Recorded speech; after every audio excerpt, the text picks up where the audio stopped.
This is your 20-minute podcast, where we do our best to give you useful information in 20 minutes or less. Today's podcast is brought to you by Audible. Get a free audiobook download and 30-day free trial at audibletrial.com/your 20-minute podcast. Over 180,000 titles to choose from for your iPhone, Android, Kindle, or MP3 player. Now, here's your host, David Brower. This is David Brower with your 20-minute podcast, and our special guest today from the middle of EIEIO, Texas, is Bent Miller. How are you? Awesome, Dave. How are you? I understand that's not the real name of the town, but it's pretty good. Yeah, we're outside of Fort Worth, and we live on a gravel road. And whenever anybody comes from the city to visit, they're like, okay, are we going to the right place here? So they got to want to come there, in other words. Yes, sir. For That's sure. good. Well, you enjoy, sounds like you enjoy your privacy a bit.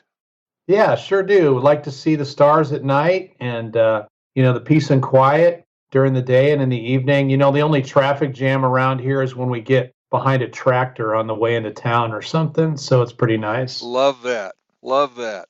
Well, Matt's the founder of School Spirit Vending. Been going on for about 10 years, and it all started with one gumball machine. Is that right?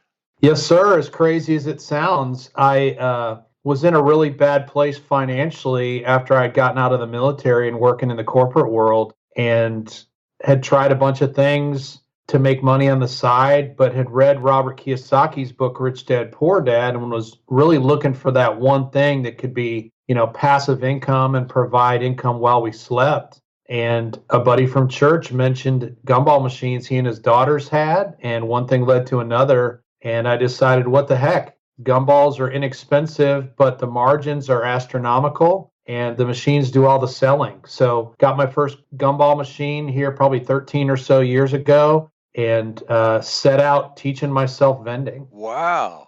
So I guess your business is really the ultimate in location. Yeah, I did a business in local area restaurants and local area businesses down in the Houston area for years with my traditional bulk vending route to begin with. And it was great. 07 and 08 hit, though, and the market tanked, and there was a lot less people going out and frequenting my businesses. And so I was looking for a way to stabilize things.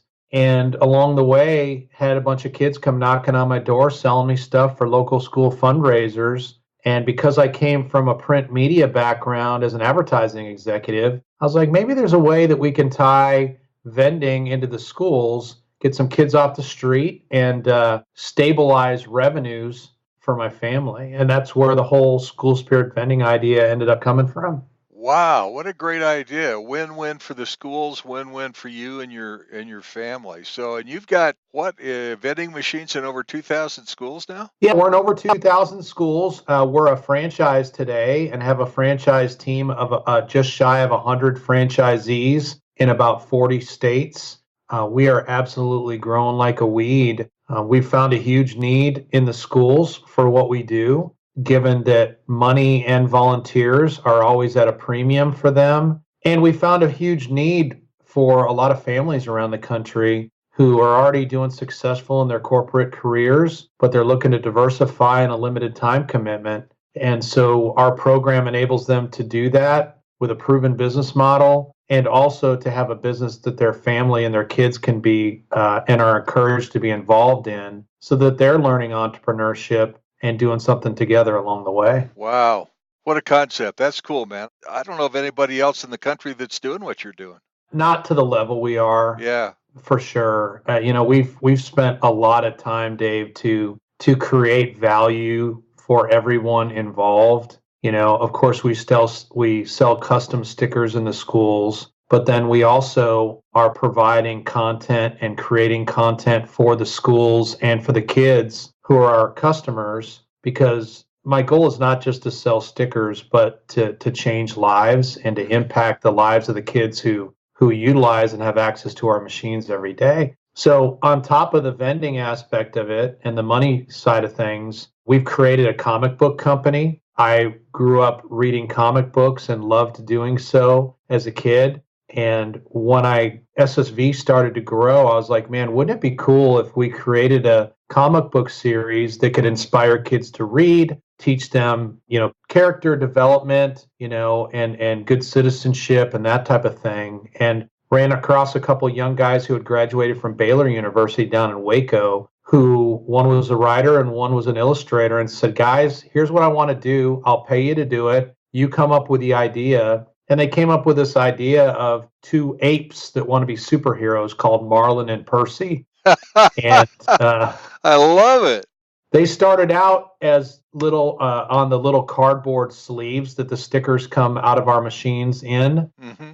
To begin with, as little 4-panel comics, kind of like the Bazooka Joe of our machines. Okay. Today, we now have 8 full-length comics and a children's novel as well that are available through Amazon and at marlinandpercy.com. And, we're really starting to make an impact, in an additional way for the kids that are our customers. What's so fascinating to me is the mindset that help you set up this process. It's really based on community and paying it forward and increasing quality of life beyond finances. It's really a wonderful business model that you just don't run into very often. I appreciate that. I have lived by, for most of my adult life, basically the concept that Zig Ziglar talked about when he said, you help enough other people get what they want and you'll be taken care of.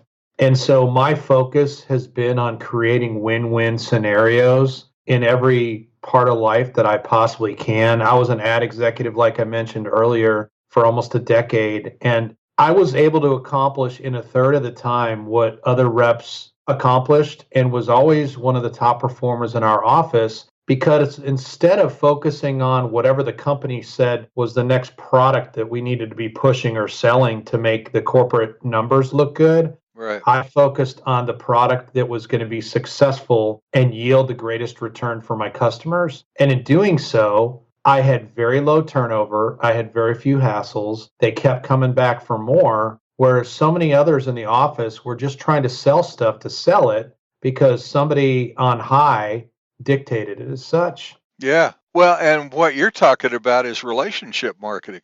It's not so much about, I'm sure it's about the product and the return and all that, but you're really focused on building relationships and not just hitting the corporate number. Correct. Because that's also ultimately what it's all about, right? Yeah, and, exactly. Everything is so surface today in so many ways. Technology has made it even more so. And it ends up being, sad to say, rare to have people that are actually interested in you and care about those kind of things. Yeah, it really is. Well, that's cool, man. So let's talk specifically about school spirit vending and how it works with schools, how they participate, or how your franchising works. Let's go through those scenarios and see how that all shakes out. So, School Spirit Vending, we specialize in hassle-free year-round fundraising for the schools. We custom design spirit stickers for the school with their mascot, their colors, that type of thing. And then we place a sticker machine in the school that those stickers are vended out of. And then we end up handling all the product rotation, all the servicing, all the money, all that type of thing. The school literally just cashes a check every month. So it ends up being a win-win. They don't need any volunteers to be involved. It's not going to replace some of the other fundraising that they're doing typically, but there's a huge need out there. To give you an idea, I was at a principals event here in Grand Rapids, Michigan about a year ago, was talking with a group of principals, and one lady came up and we got to talking and she got excited about the program. I said, ma'am, if you don't mind my asking, what would you do with the money? She said, like head lice? She said, lice kits. Our district has so much money coming in from donors who want to provide technology, and it's earmarked as such. So the kids have laptops and tablets and all that stuff coming out of their ears, but a lot of the very, very basic items that we need to run our school don't have a line item for them. So I'd spend the money to start with on lice kits. Oh, so that's how simple it is. Wow. Talk about serving a need. And true, anybody who's listening and anybody who's remotely been around schools or even just opened up your front door, the grassroots approach of, hey, you want to buy some coupons for $10?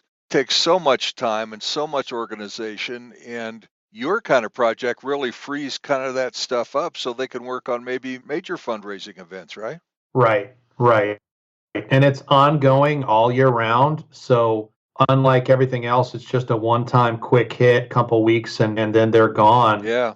We're there in the school on a monthly basis, working with them, developing relationships, helping them out any way we can. So what kind of the vending machine, you mentioned stickers. So what specifically are those like, and what do the kids use them for? They might put them on their notebooks, or many of them will collect them. Because aside from the custom mascot stickers, we also provide other stuff, other stickers that kids are into. Some licensed items like NFL and Star Wars, that type of thing. But then a lot of proprietary product that we've literally designed corporately from the ground up, specifically for the age groups that we're working with. They collect them, they trade them, they do a little bit of everything with them. And kids just seem to love stickers. And what's the predominant, is it middle school, high school, everything? I started the company with the high schools in mind for like sporting events and everything. And what we found out along the way is the older kids didn't interact with the machine, but the younger ones did. So believe it or not, most of our work is at the elementary school level. Mm-hmm. I believe that. I mean, I watch, small kids in our family and neighbors and all that kind of thing, and they're much more interactive, if you will, with their kids or with their friends and their playmates, and exchanging anything really, from model cars to comic books. And man, you just nailed it, didn't you? Yes, sir. We've been blessed. That is a true story. And your organization is obviously faith-based, and just from listening to you, I'm going to make that assumption as a faith-based guy myself, and my company certainly is. And that kind of role model spreads out to kids and adults and parents and schools in ways that most companies don't even think about. That's who I am. That's what I stand for. The golden rule, do unto others, those types of things are alive and well in our business, Dave. I don't apologize for it. It's who I am, and it's who my business should be. Family is a huge and important thing for me with my 3 kids and my wife. And so the family aspect of what we do is intentional in every way as well. And as we're raising up families of multi-generational entrepreneurs with our franchise team, of course, like we've already talked about, our goal is also to positively impact the kids who are our customers. Yeah. Because many of them aren't going to get exposed to, just basic traits of human decency and character development in many aspects. And many of the traditional ways that they're being taught those types of things oftentimes won't reach and get through to some of these kids. Yeah. So I'm not arrogant enough to think that we're making an impact on every kid that we work with, but I believe that we're all about planting seeds, and the more seeds that we plant, the more good God can do with them. Yep. And we're just planting the seeds, and He does the rest. True story. My wife is a public health nurse, and so she goes door to door and takes care of newborn babies and moms on Medicaid, and that is her mantra. When she goes and visits these kids and they're 3 or 4 days old, her job is to plant seeds, resources, referrals, information to help those moms and kids thrive. And so that philosophy that you have, I'm very well familiar with. And in fact, she has a mustard seed hanging from her rearview mirror. That's awesome. So I'm with you, man. That's how I run my business, and my wife certainly does as well. So hats off to you. And even if 2,000 schools, at least over 40 states. I mean, if you touch 10 kids in a school, how magnificent is that? Right. Right? Yes, sir. So if people want to learn more about your business and how their schools can participate in the School Spirit Vending program, and possible franchisees, partners can learn about how that works and get some passive income into their family, how can they reach out to you and learn more? So on the school side, they can just go to schoolspiritvending.com and get some more basic background about what we do. There's a form there they can fill out. if they have interest in more information, and that will get sent to the franchisee in their local area for them to reach out and answer questions and that type of thing. On the franchise side, I actually wrote a short ebook, Dave, just to give people some background on vending in general. It's called Live Your Dreams, the Top 10 Reasons Why You Need to Own a Vending Business. And it shares some insights that I've learned over the years as a professional previously that most professionals never think about in relation to vending. So if they want to learn a little bit about vending, or if they want to begin a dialogue and learn more about the franchise itself, they can go to ssvbusiness.com/20-minute podcast and download that for free, and we can just go from there. Sounds great, man. Matt Miller from EIEIO, Texas, which is really what, Stephenville, what is it? Yeah, Stephenville, Texas. I'm going to have a hard time getting that out of my head today, so thanks so much. What a great program you have for schools, students, families, all the way, man. Continued success, continued blessings to you and your family. Thanks, Dave. Same to you, and God bless you. Thank you. Matt Miller, the founder of School Spirit Vending. He's been reaching out and helping schools, kids, and families for over a decade now. You need to reach out to him as well. This is David Brower. You've been listening to your 20-minute podcast. Be sure to follow us on Facebook at facebook.com/your 20-minute podcast. Until next time, don't forget to download your free audiobook at audibletrial.com/your 20-minute podcast. That's audibletrial.com/your 20-minute podcast for your free audiobook. And thanks for listening to your 20-minute podcast with David Brower.